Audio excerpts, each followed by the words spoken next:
Am I close enough to this mic? I think I am. So welcome to New York Buddha Dharma. And we've been working our way through a book entitled Cutting Through Spiritual Materialism by Chögyam Trungpa Rinpoche, who died in 1987. And this book was put together in 1971 or 2, I think. And it's one version of the path. And we've been working our way through it. And right now we're up to a chapter on a very exalted subject, Shunyata. Shunyata is a Sanskrit word, and it's usually translated as something like voidness or emptiness. And it is a synonym or one of the descriptors of reality from a particular point of view. And it's a descriptor of the world that the practitioner enters at some point in their career on the path, that they begin to see the world in a certain way. And that way is described by the term Shunyata.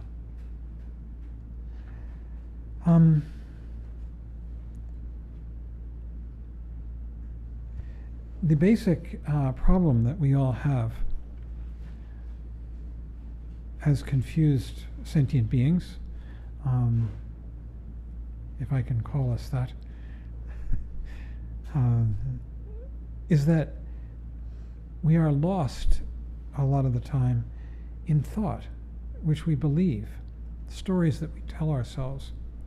And in these stories, there is a protagonist, which is me, I, and just as in the movies or in any other kind of fictional story, we are on a quest, you might say. We're heading towards an object of desire, whatever it might be. And sometimes we get the object of desire very easily, and then we sort of forget it very rapidly. It's kind of like when you got something at Christmas, and then a little while later it wound up moldering in the closet when you were a child. But oftentimes, because when we set out for an object of desire, it invites obstacles. You set out to pursue something, and obstacles appear. And this creates a drama. Will one overcome the obstacles and get the object of desire? And so we live in our lives in a lot of fractured little stories where we are the hero or the heroine on our way to some better place. The better place might be that we have more money, or that we have more love, or that we are not so lonely, or might be away from something that we don't like illness or loneliness, or whatever it might be, sorrow, poverty. And we're moving towards happiness, pleasure, financial security. And obstacles arise, and we have to deal with them, and this creates a story. This is how you tell a story if you're writing a screenplay or a novel or a short story. If there are no obstacles, you don't have much of a story, and nobody's going to be very interested.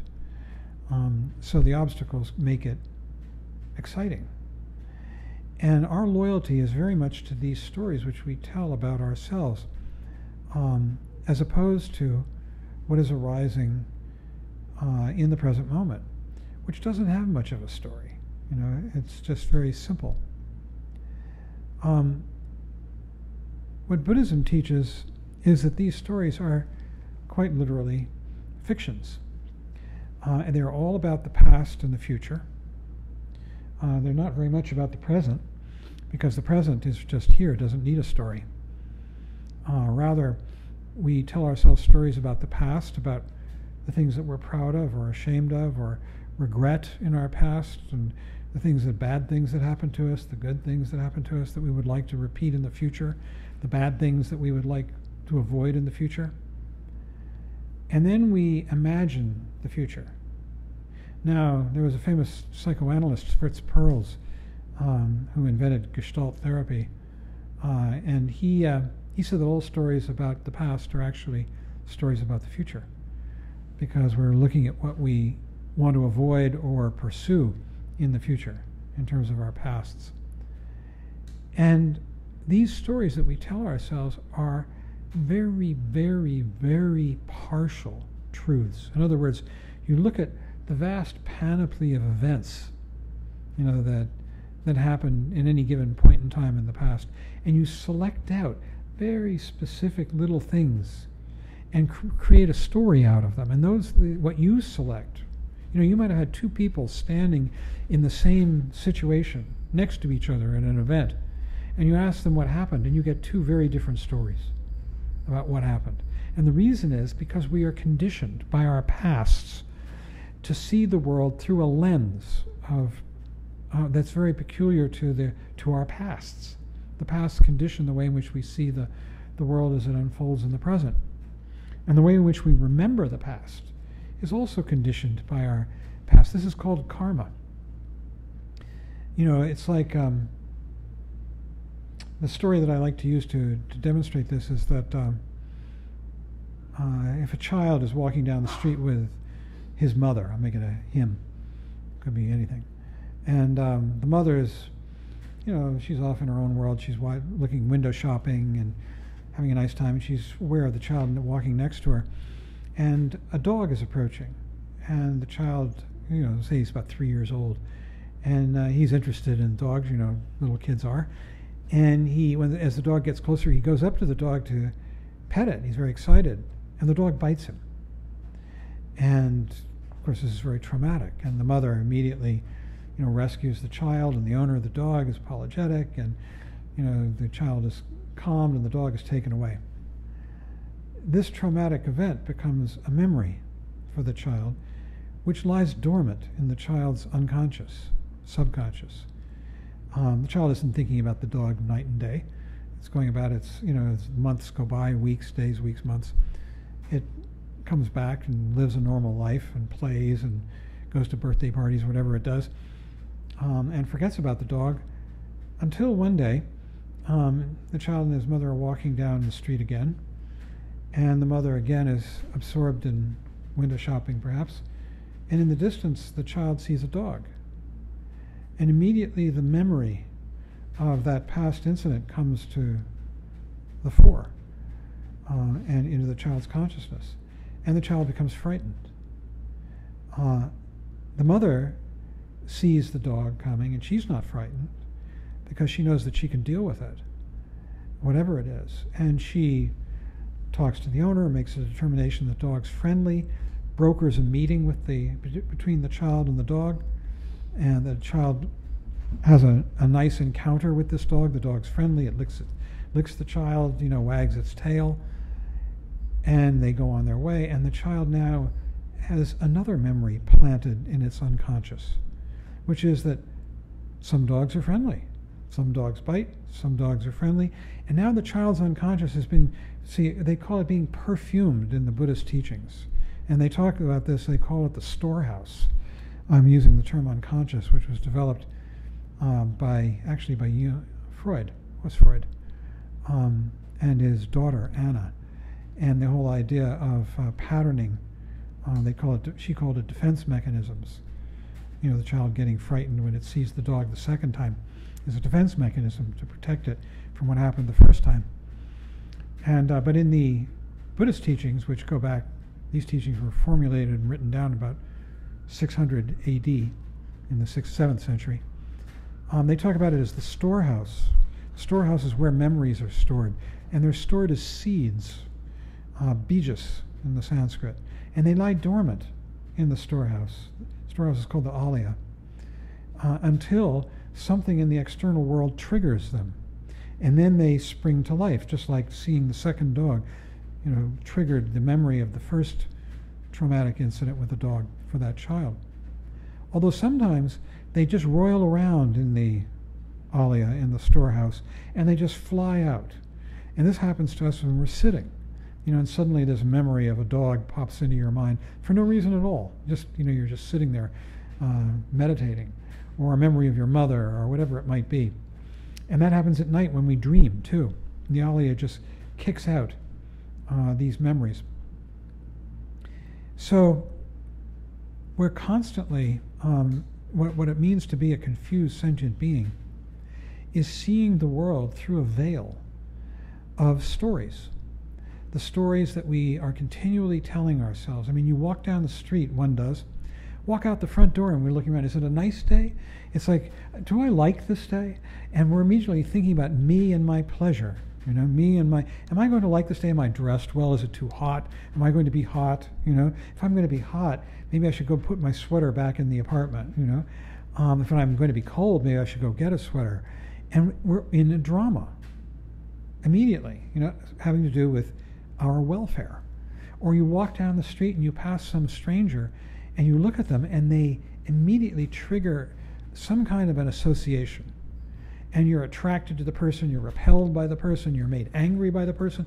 I mean, you can have a knockdown, drag-out fight in 5 seconds that it takes you to pass a person on the street.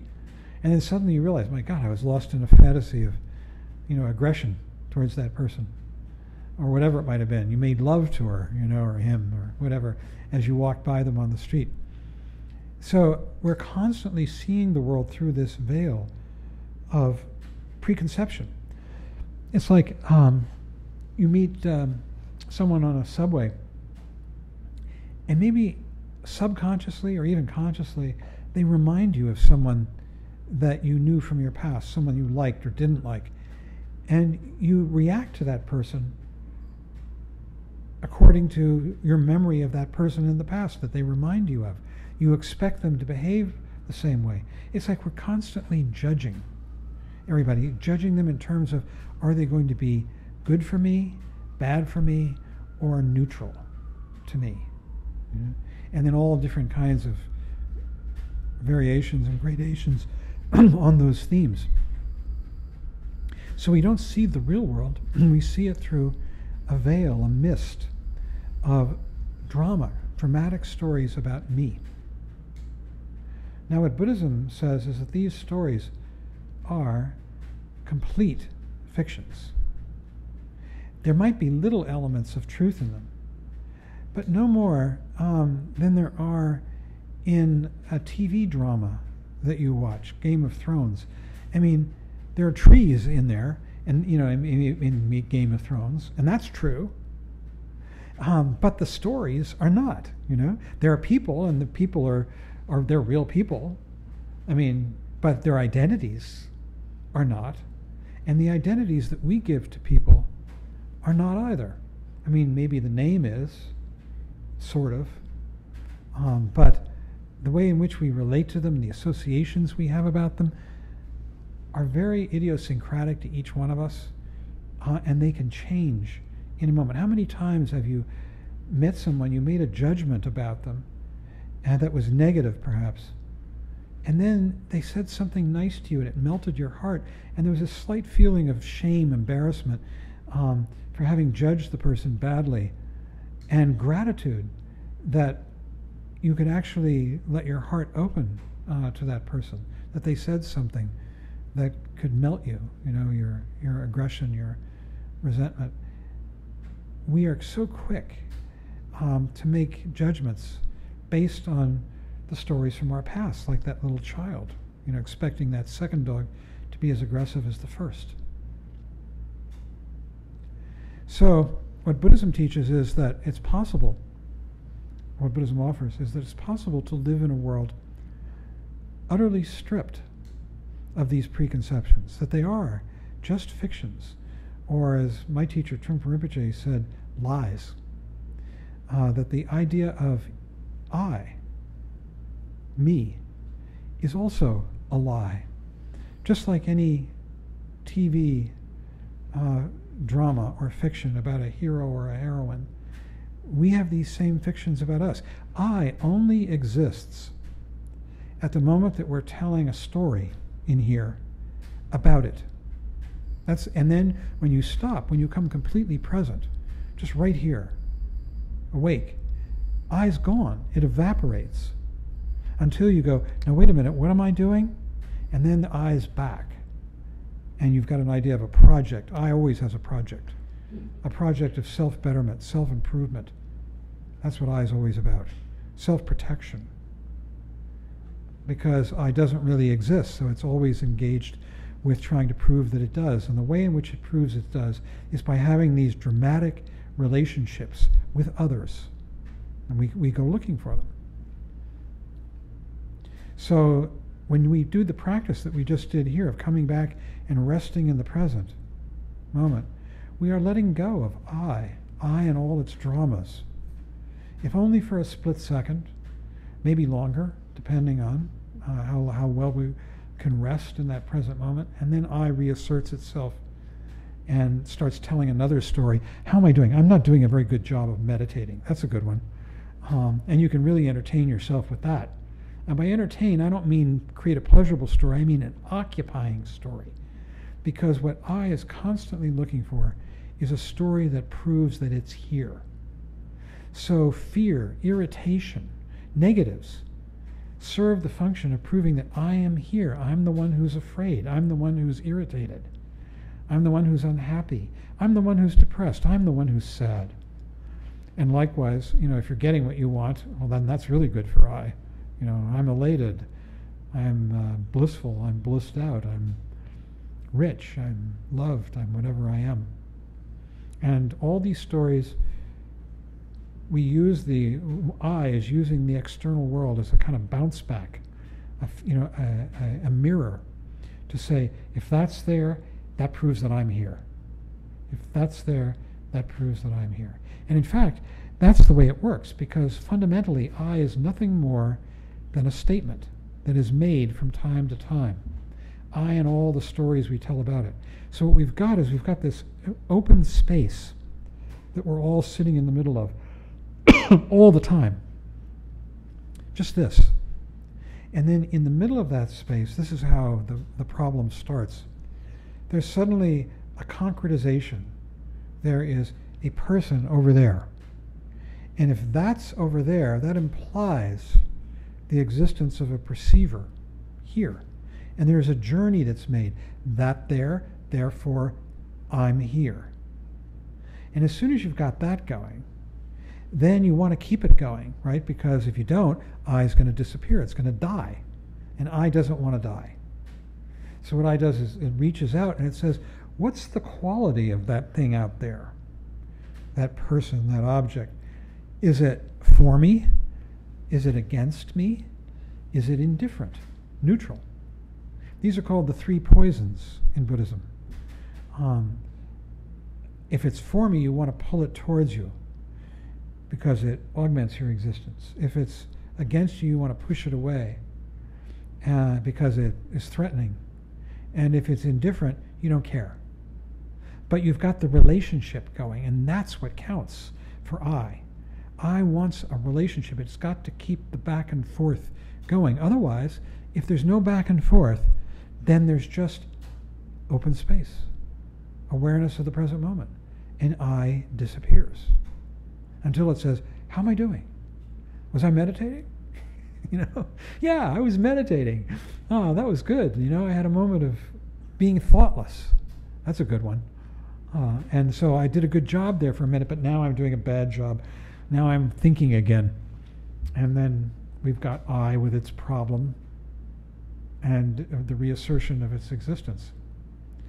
So the practice, you see, is always what we did here, to just come back, come home, come back to the real world, beyond the fictions, beyond these stories that we tell ourselves. That's what Shunyata is. Shunyata is the real world stripped of preconception, of any conception. It's the real world seen through the lens, if you wish to call it that, of prajna. Prajna means is the clear seeing that sees beyond ego. It sees the world as it is, stripped of I and other, stripped of concept, stripped of judgment. It sees it as it is. The word is tatata, which means as it is, suchness. And one of the names for the Buddha is the tatata garba, or tatata gata. Gata means gone to, and tatata means suchness, as it is. So they call him the Tathagata, the one who went to as it is, suchness. It's a name for us when we do that. And Shunyata is a description of that. And in fact, Shunya, I said in the beginning, means empty or void. And what it's empty of and what it's void of is conceptualization. The conceptualization of I and other and everything that constellates around those two poles, which includes hatred and love and jealousy and stupidity and greed and sloth and all the stories that inhabit, those emotions, that drive those emotions. And Shunyata is empty of all that. It's this empty awareness of the present moment, stripped, seen clear. And most of all, it's empty of two things, what are called the two veils. The veils of, I'll just give you the traditional language, conflicting emotions and primitive beliefs about reality. The conflicting emotions are what I've been talking about, the emotions of jealousy, envy, pride, hatred, lust, passion, wanting to consume, hunger, greed. These are the conflicting emotions, and they conflict because they inevitably get us into all kinds of conflicting situations, trouble of one kind or another. And so the first thing that we're cutting through when we cut through to emptiness, to Shunyata, is we're cutting through those conflicting emotions to a world that is free of that. And the second veil, primitive beliefs about reality, is the belief in I and other, which at some point along the path, at an advanced point, really, the practitioner begins to realize is not true. It's actually a lie, actually a myth that they had been sucked into and which had all kinds of terrible ramifications. And they can let it go. One can let it go because you really, really see that it wasn't true, that it was a myth.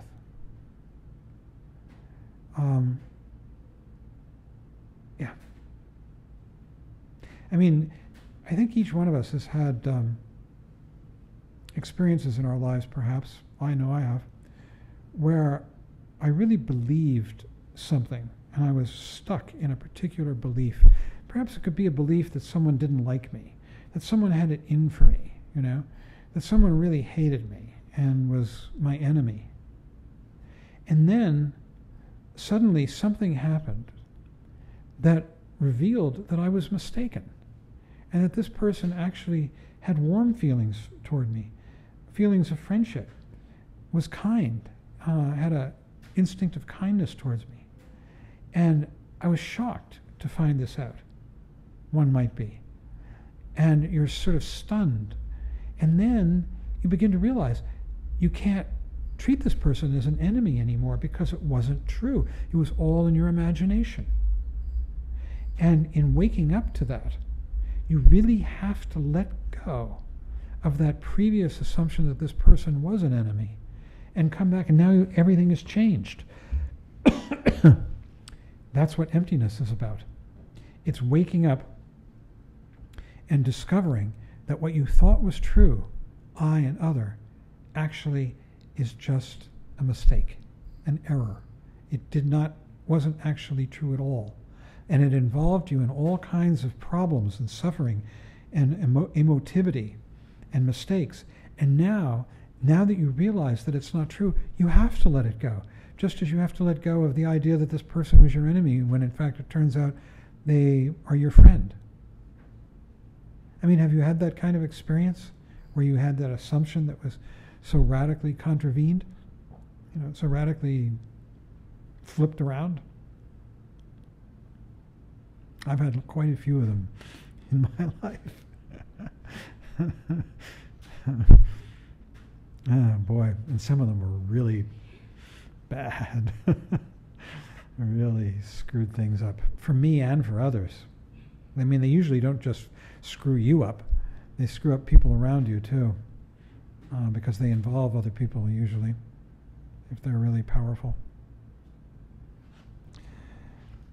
So, the quintessential statement of emptiness in the Buddhist teachings is a document. Well, let's put it this way. There were two kinds of ways that emptiness was talked about. First of all, it's a doctrine that belongs to the middle stage of the path.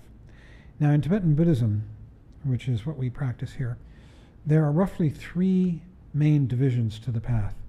The lesser vehicle, or what my teacher preferred to call the foundational vehicle. The great vehicle, the Mahayana. Yana means vehicle, Maha means great. And then the Vajrayana, which is the adamantine or indestructible vehicle. In this doctrine of emptiness, the practitioner discovers emptiness at the middle level of the path, the Mahayana, not at the first level. At the first level of the path, the practitioner discovers egolessness, which is sort of half the battle. But they don't discover that they've discovered that I don't exist, but they haven't discovered that other doesn't exist either. We still think that other exists. At the middle stage of the path, you realize that neither of them exists. What does that mean? I've talked a little bit about what egolessness might mean, but what does it mean that other doesn't exist, like you don't exist? That chair doesn't exist. You know, the microphone doesn't exist. What does it mean? In Buddhism, they talk about, we think that things exist and we give them some particular qualities, what we mean by existence. Actually, three. The easiest to understand is that we say of an object that exists, so-called, it has a past and a future. It existed in the past, it will exist in the future. I'm not looking at it now, but now I am, and it's there again. But actually, all we ever have is what I'm looking at now. The flowers, the microphone, you know. And any idea of the past is just that, an idea, a memory, a thought. And of the future, it's just an imagining. Again, a memory and a thought. And so, in Buddhism, what they say is that the idea of other, this idea of having a past and a future, is not true. The second quality of things existing is that they exist independently, when in fact, everything is arising in the present moment in a matrix. We're living in the middle right now of it's like a picture. If an artist were to draw this, they would have to draw the gray of the walls against the back of Rick's, head, which is pink skin and black hair and a white beard, and everything is completely a matrix of interdependence, colors and shapes and sounds. A sound comes out of my mouth, and it's in relationship to the silence that precedes and follows it. All things arise in interdependence, in a grid, a matrix, in the present moment. Only if you think of it in the present moment. It's like an artist sitting down to draw a painting, and he draws it. She makes a painting of a particular moment in time, and it's full. Every inch of the canvas is significant. Right? It all goes to create that picture. So we think that things arise and have existence independently of anything else. But in fact, they don't. They're all just part of this matrix, which is constantly shifting, moment to moment. Now I'm looking at Courtney, now I'm looking at Carrie, now I'm looking at the camera. From minute to minute, instant to instant, everything changes. The sounds come out of my mouth. It's like a continual flow of phenomenal presentation. Now you're aware of your arm on your knee. Now you're aware of the person you're looking at. You can think of it as being aware. You can think of it as being presented. It's like we're sitting in the middle of a 3D computer screen, and the pixels are constantly changing. They don't last even a split second. There's no time. It's all in this indefinable present moment that has no time, really. Yeah. Can we turn up the AC? The air conditioning, yeah, sure. So the third quality of existence is that things are unitary. They're one. But nothing's unitary. Everything's made up of parts. Even an atom has a center and an edge. So everything has something you can point to. Even particles, have a body and an edge that defines them. But we think of ourselves, especially ourselves, as being unitary. I, as though I were one thing, with just appendages attached, like I've got a hand, I've got a thought, I've got a heart, I've got an emotion, I've got hair, what's left of it. But in fact, all we ever can find is a collection of parts. So the second aspect of emptiness, the first aspect is that I doesn't exist, and the second aspect is neither does other.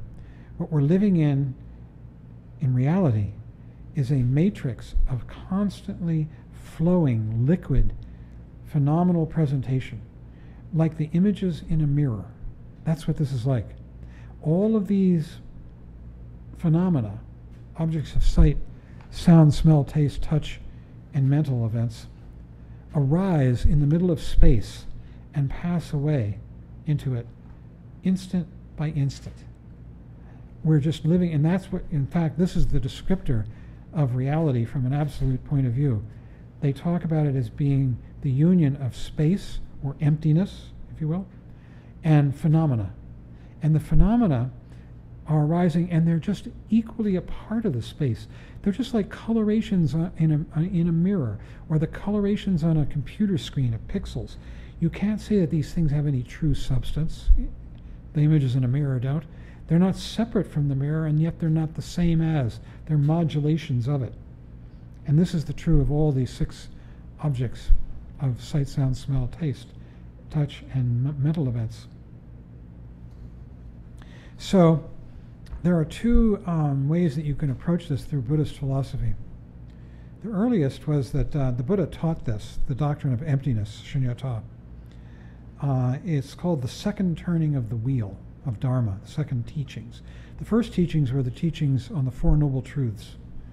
The truth of suffering, the origin of suffering, the cessation of suffering, and the path that leads to the cessation of suffering. The second turning of the wheel took place, you can go there today, at a so-called mountain. It's hardly a mountain, it's more like a bump, called Rajagriha. Rajagriha means the king's domain. And it's outside of, north of Bodh Gaya, where the Buddha actually achieved enlightenment. And you can go there and wind your way up and give alms to people who are sitting there with their children begging. And it's a very poor region of India, full of poverty. And at the top of this mountain, there's a little sort of area that's walled off. And this supposedly is where the Buddha gave his teaching. And the teaching he gave was the teaching about prajna paramita. Prajna is the faculty of mind that sees through belief in I and other. And it sees through to Shunyata. Paramita means, paramita is a transcendent virtue. It's transcendent because it goes beyond I and other, goes beyond existence and non-existence. It's just as it is, ta-ta-ta. So prajna paramita, it's non-dual. It's non-dual virtue. And that's what prajna is. It's non-dual knowledge. It cuts through I and other. It cuts through subject and object, known and unknown, knower and known. And it's just as it is. This world is lit by prajna. It's like, it's just glowing with knowledge. And he gave the teaching, and it's called the sutra. Sutra means a dialogue, a teaching, with students, on the prajna paramita. Now, that sutra is immortalized. It's called the prajna paramita, the hridaya. Hridaya means heart. So it's the heart, or the essence, of prajna paramita. But over the centuries, literature, prajna paramita literature appeared, and it got bigger and bigger and smaller, And there is the Prajnaparamita in as many as 100,000 verses. And there is the Prajnaparamita, these are books that you can buy, in 25,000 verses, 8,000 verses. Generally 8,000 verses, that one is considered to be the oldest. And it appeared sometime in the 1st century AD, I think. I've got that date right. And then there's the Prajnaparamita in one page, which is what we're talking about here, what the Buddha taught on Vulture Peak Mountain, Rajagriha. And then there's the Prajnaparamita in one syllable, the last letter in the Tibetan alphabet, Ah. It's also a Sanskrit letter. And in the Prajnaparamita Sutra, I'm just going to cut to the chase on it. The Buddha starts out, it says, thus have I heard, and someone's speaking, and they're telling the story. Once the Blessed One, that's the Buddha, was dwelling in Rajagriha at Vulture Peak Mountain, together with a great gathering of the Sanghas, the community, of monks and bodhisattvas. Bodhisattvas are beings that tread that Mahayana path. And it says, at that time the Blessed One entered the samadhi, that means sort of the meditation, that examines reality. And at the same time, a conversation started between two of his students, a bodhisattva named Avalokiteshvara, who represented compassion, and another student named Shariputra, who represents prajna. And Shariputra says to Avalokiteshvara, how should a son or daughter of noble family, that means of a Buddhist, train who wishes to practice the profound Prajnaparamita? And then Avalokiteshvara answers, and he gives the teaching on Prajnaparamita. And it's interesting that the Buddha says absolutely nothing throughout all this until the very end, and it goes on for a while. It's a couple of pages, 2 or 3. And at the end, the Buddha says, good, O son of noble family, Aryan family. Thus it is, O son of noble family, thus it is, just as you have taught. And that's all he says, pretty much. So throughout, it's this conversation between compassion and wisdom, because the two of them, when they come together, produce enlightenment. That is almost a definition of bodhi, awake enlightenment, is the union of prajna, which cuts through I and other, and compassion. Now, compassion here is not feeling sorry for. It's not, this kind of thing of looking down on somebody who's worse off than you and saying, oh, I'm going to give you $1 so you can have a cup of coffee, or something. Feel sorry for someone. Compassion is a quality of the field, this interwoven, interconnected field, interdependence. And it's the quality of pleasure with which everything arises and passes away. You could call it love. It's the quality of that all of this is fundamentally of value for no reason whatsoever. It's just fundamentally worth being here for. And we, in our egotism, belief in I, are constantly looking at things and saying, that one I like, this one I don't like, that one works for me, this one doesn't work for me, I'm going to kick it out, But when you begin to see with the eye of emptiness, you might say, or the eye of prajna, which cuts through this belief in I and other, then this extraordinary interconnectedness of all things and the fundamental value of all things arises, and that's what's meant by compassion. It's indivisible. It permeates the entire field of being. And it's the union of compassion and this wisdom of cutting through preconception that produces full awakening. The other way in which these teachings are approached, what happened was that, so this literature proliferated. We have the Prajnaparamita in one letter and a page, in 8,000 verses, in 25,000 verses, and 100,000 verses. But all of these are very, it's sort of in religious language. You know, you can hear it. I should tell you the fundamental core of the Heart Sutra, which is this. So Shariputra says to Avalokiteshvara, I've got something for you, actually. At the end of this, I've got something wonderful. I just remembered. I forgot. So Shariputra, says to Avalokiteshvara, how should a son or daughter of noble family train who wishes to practice the profound prajna paramita? And Shariputra answers, Shariputra, a son or daughter of noble family should train in this way. He should should understand that form is empty, but emptiness is form. Emptiness is no other than form. Form is no other than emptiness. In the same way, feeling, perception, formation, and consciousness are emptiness. And then he goes through a litany of all the things that people assume to exist. And he says that they all apply to this formula. Now, what does this formula mean? The formula means it starts out, form is empty. Empty of what? Empty of any concept, including the concept of existence. It just is an appearance that arises in this present moment before you can even think about it. Before you can ascribe anything to it, it's there, beyond words. So it's empty of any ascription that you can put on it. And then he says, form is empty, but emptiness is form.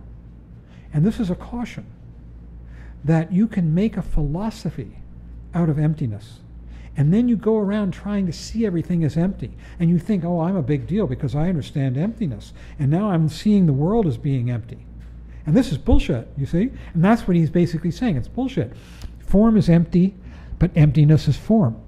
Emptiness is another formation, a thing that you've ascribed. Therefore, know that form is no other than emptiness, and emptiness is no other than form. They are a unity, an identity. And what's happening is that it's like cutting through any philosophy, through any religiosity, into pure, simple awareness of the world.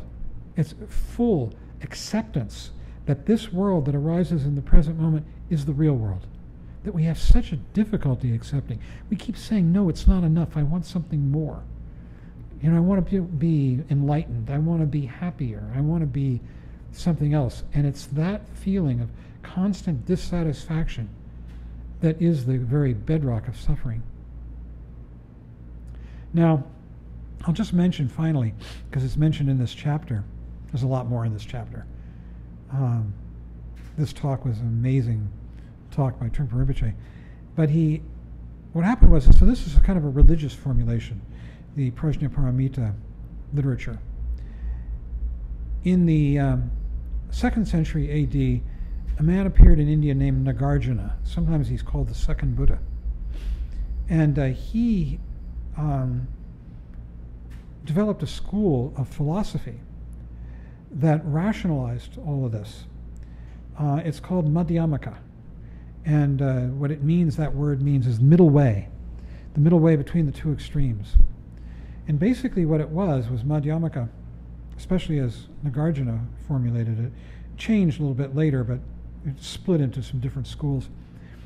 But under Nagarjuna, basically the idea was that the problem is conceptualization, that we're constantly believing the concepts, the stories that we lay on our experience, our raw experience.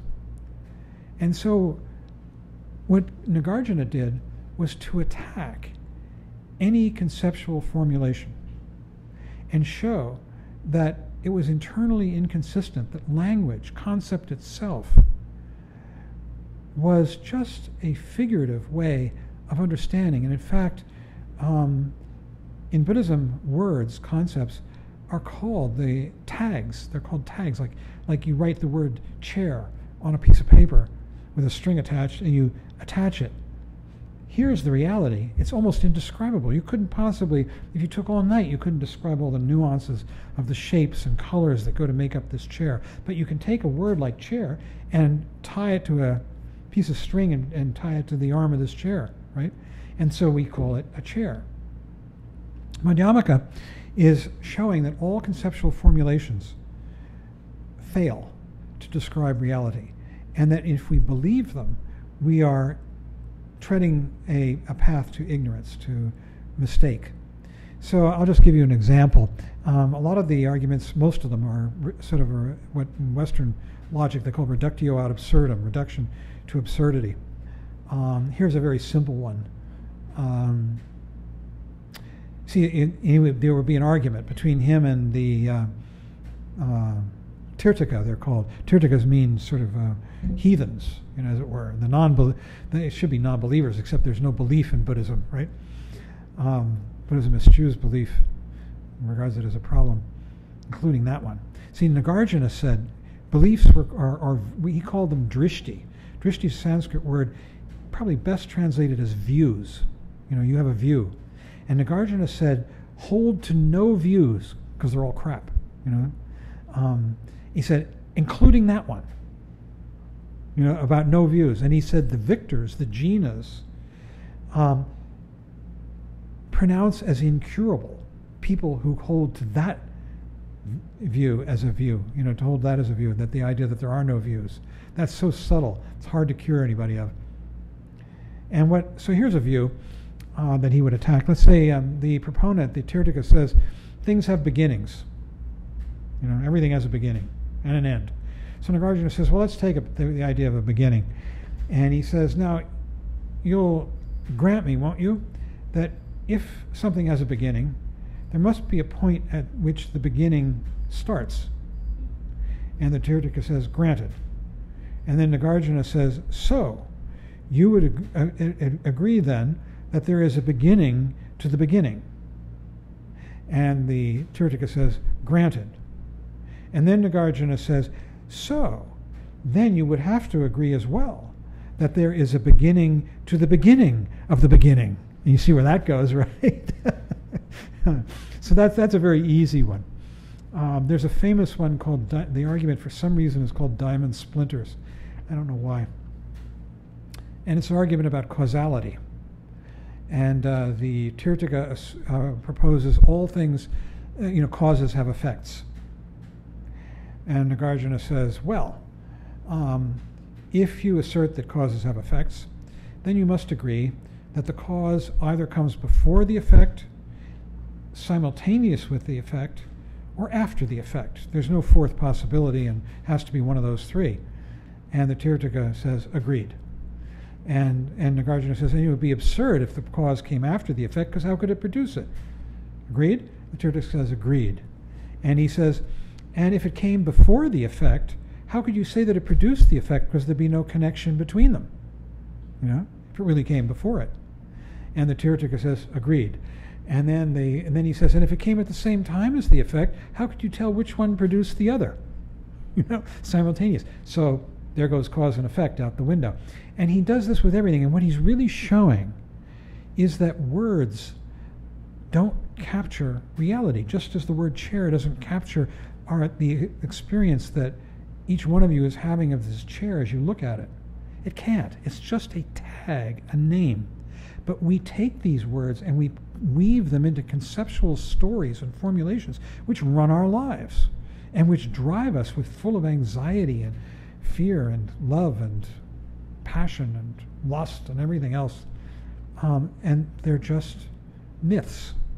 They are myths.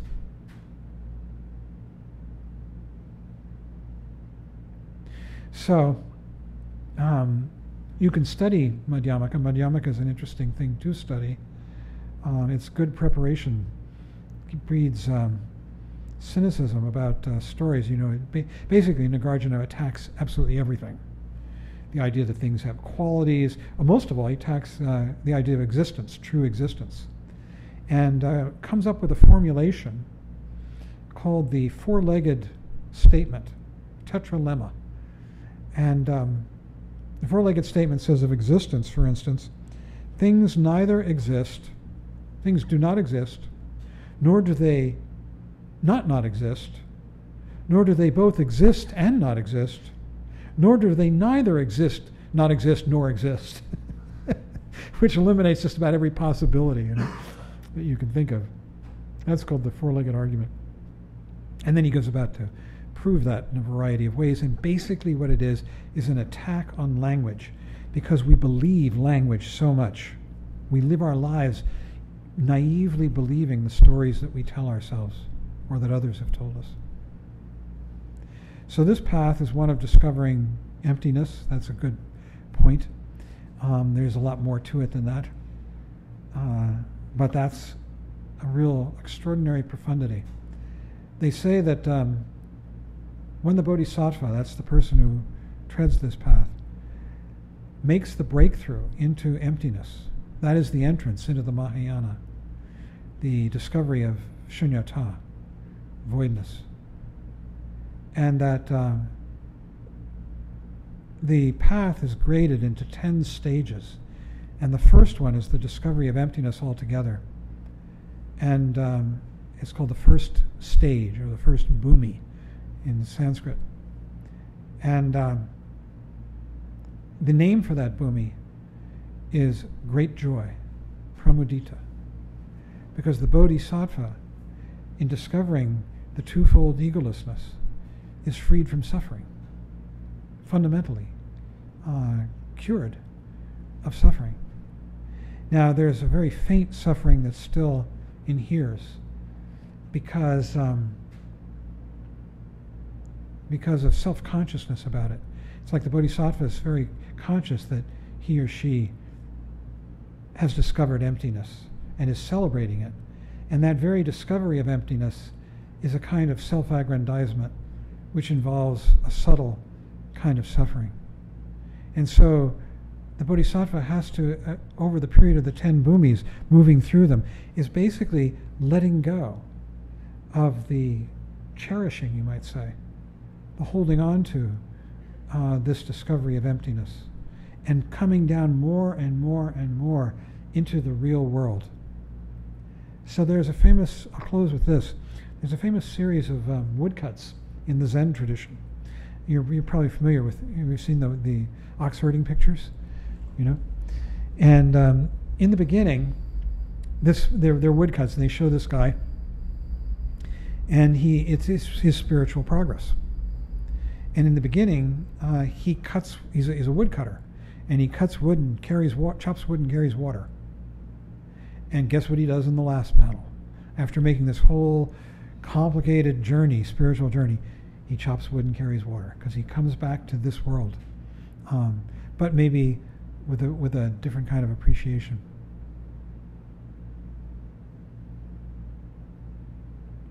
So that's a quick introduction to emptiness, to Shunyata.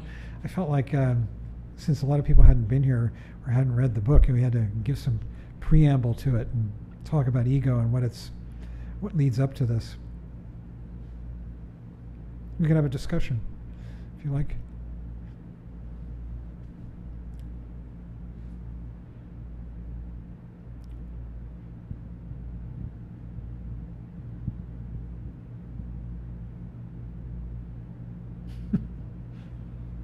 Courtney.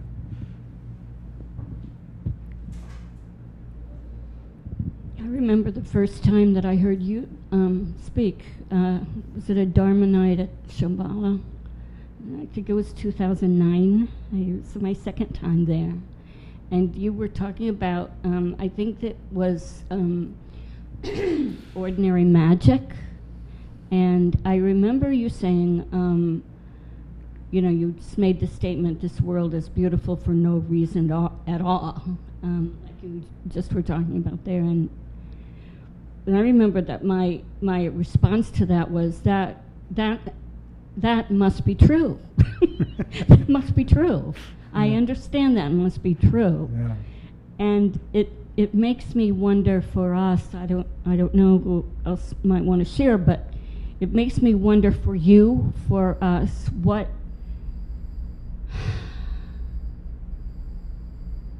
what the experience is, what it feels like when we get a glimpse of that. Ordinary magic. People just, experience it variously. Yes. But usually it, especially in the beginning of the path, you might say, it comes as something discontinuous with our more ordinary state of mind. Many people have experiences of that, Shunyata, I call it, or ordinary magic. There are lots of names for it. And they have experiences of it without ever being Buddhist. I mean, you don't have to be a Buddhist to do this at all. It's part of our psyche, our being. And it's a gap. It's a gap when our normal confused minds are arrested by something. All kinds of things can produce it. And there's an opening. And suddenly, our hearts and our minds open to this world and its vividness and its beauty, and see that quality of, call it ordinary magic, you call it, in the Tantras, they call it sacred world, that the world is sacred. And that doesn't mean there's some kind of religiosity to it. It means it's fundamentally of value. And not only is it of value, but it's lit. It's when we are lost in thought, the world is grayed out. It's like you're lost in thought and you're very anxious in thought, and somebody calls your name and you don't even hear them because you're so absorbed in thought. Or you're walking down the street and you're looking for, Starbucks, and you just walk right by it because you're so lost in thought. The world gets grayed out by our anxieties. And when those anxieties part, it's like a curtain opening. And the world can be seen as much more vividly, literally. And the eyes are actually the most important gateway for enlightenment, most powerful. And there are practices that involve the eyes in particular. And when that curtain parts, sometimes the colors seem brighter, and the world is seen as having a different consistency.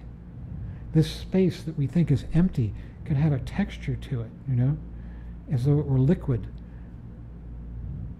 And everything is speaking to us, telling us what it is. One time I was walking on the street and I saw a woman with a little dog. And the little dog was, his legs didn't work from behind. Mm. His hind legs didn't work. And he was old. I could see he was old as well and going very slow. And she was going very, very slow with him.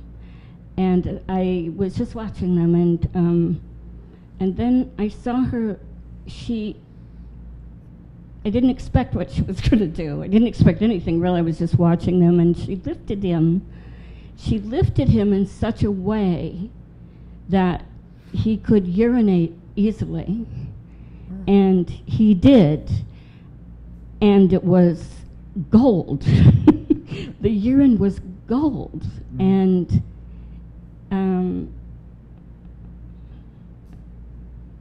it's wonderful. Yeah. Beautiful for no reason. For no reason. That's the best way of all. Yeah. And I was wondering, specifically what other people do see now.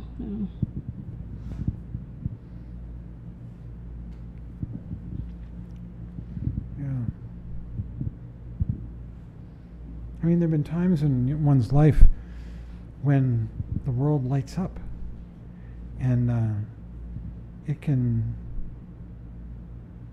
inspire you to tread the path and work on yourself,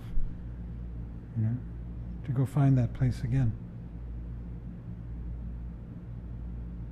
It's a funny journey.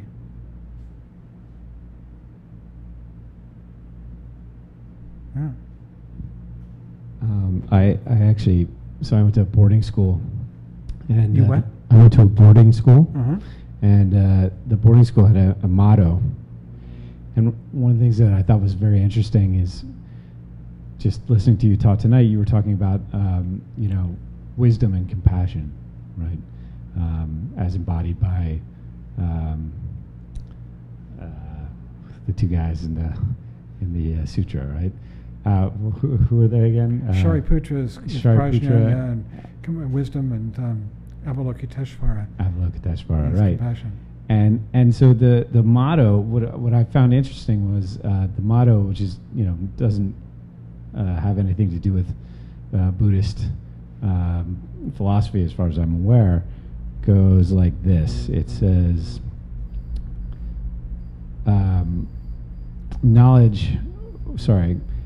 goodness without knowledge is weak and feeble, yet knowledge without goodness is dangerous, and that both united form the noblest character and lay the surest foundation of usefulness to mankind. And I know that's put in very Western terms. That's great. But it really is interesting, right? You have sort of knowledge and goodness. You have the wisdom and the compassion, right? And the recognition there that this is the basis for goodness to mankind, or benefit to mankind. Yeah. And I guess we're kind of saying the same thing. Yeah. Not quite so concretely, or I don't know, but Western like. I was thinking too about what Courtney said about the urine like gold. You see, one thing we didn't get into tonight is sort of the next stage beyond just emptiness. Is emptiness has to do with the fact that nothing exists. There's this open space, and all phenomena partake of that. They talk about empty forms, empty of any own being, because they're just like images in a mirror, They have no true substance. That's what all of this is, just sensation, physical sensation. But beyond that, when the person sort of gets over the emptiness, then the world starts to emerge as being very, very, very vivid. And that teaching is the teaching of what's called, usually translated as luminosity. The Sanskrit, and this is getting into Tantra now, Vajrayana, which is all really about the phenomenal world and how it arises so powerfully and vividly and meaningfully in the space of emptiness, of voidness, of Shunyata. That what Shunyata is, it does is it reveals the meaningfulness of the phenomenal world. And it doesn't have any meaning in terms of like turn left here or this way you'll get rich, or whatever like that. It's that everything is speaking what it is so loudly. It's communicating. Trungpa Rinpoche called it self-symbol. And the main thing they talk about is the constant union. It's not in this book, by the way. He doesn't get that far. Of emptiness and luminosity. Luminosity, the term is prabhasvara in Sanskrit, or ursel in Tibetan. And what luminosity is referring to is phenomena. All the phenomena of the six knowables, objects of sight, sound, smell, taste, touch, and mental events, that they arise in emptiness very, very, very vividly, and like gold. And there's a poem that I loved by Mary Oliver, one of our favorite poets around here, called The Alligator Poem, which I really felt was about luminosity. You can read it sometime. Oh, I know what I want to do. It's 9:15. Do we have time for this? There's my computer. Okay. I have something that is a total hoot, and which I can't make a part of this recording because it's on the computer that's making the recording. You can't do it there. No, you can't do it on the phone either. It's not on the internet. It's on my computer. It's stored. So let's end this talk, and then I'll show you this. And you out there in the viewing audience, I'm sorry. What you've got to know that you're missing, I'll just tell you, in 1988, Trungpa Rinpoche had just died, and his successor, the Vajra regent, ran See, every year for 13 years, Trungpa Rinpoche took a group of about 100, 150 students off to what we called seminary. And they would sit and study for 3 months. And in 1988 at seminary, and then there grew up a tradition at seminary of what we called no talent night. And people would make offerings, they do amateur offerings. And in 1988 at the no talent night at the seminary presided over by Trungpa Rinpoche's successor, the Vajra Regent, Ursula Tenzin, a guy named Herschel Miller and a woman named Sarah Coleman gave a presentation of the Heart Sutra, which you are now going to be treated to is like nothing I think anybody's ever seen. So let's end, and I can't put it on the recording. All right.